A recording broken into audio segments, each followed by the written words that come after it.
ሰላም ውድ የተከበራችሁ የቻናሌ ቤተሰቦች እንዴት ናችሁ? ደህና ናችሁ ወይ? ውድ ቤተሰቦቼ እኔ በጣም ሰላም ነኝ፣ እግዚአብሔር ይመስገን።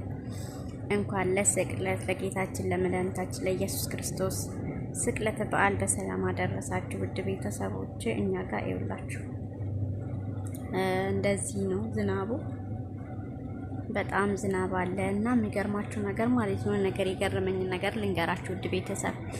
ይሄ እዛ ፊት ለፊታችሁ የምታዩት ማለት ይሄ ዙም ላድርግላችሁ፣ ይሄ ባህር ነው ማለት ነው።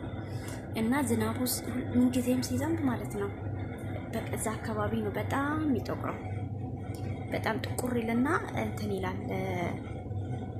እንዴት ልበላችሁ፣ ጉሙን ይስባል መሰለኝ እና ጉሙ ነው ዝናብ እንትን እያደረገው እና በጣም ስለገረመኝ ነው ውድ ቤተሰብ። እና ሀገሪቷ እንዴት እንዳለ ዝናብ ነው። አሁን እንግዲህ ክረምት እየወጣ ነበር፣ ግን እንደ አዲስ ዝናብ እየዘነበ ነው ማለት ነው። ክረምት ገብቷል እኛ ጋር ይውላችሁ። ይሄ መጫወቻ ቦታ ነው፣ ዝናብ እየዘነበ ነው። አያችሁ፣ ታያችኋል ብዬ ተስፋ አደርጋለሁ ውድ ቤተሰብ። እና በጣም ደስ ይላል፣ እግዚአብሔር ይመስገን። አያችሁ፣ በጣም የሚያምረው ቦታው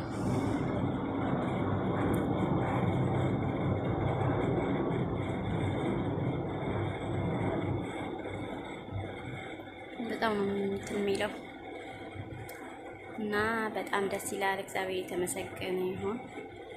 እኛ ሙቀት ሊመጣ ነው ብለን ስናስብ እግዚአብሔር ደግሞ ያው አቀዘቀዘልን። እግዚአብሔር የማያደርገው ነገር የለምና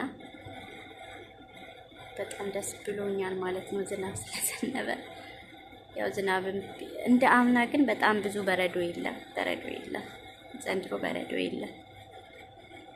እና ይህን ይመስላል ውድ ቤተሰቦቼ።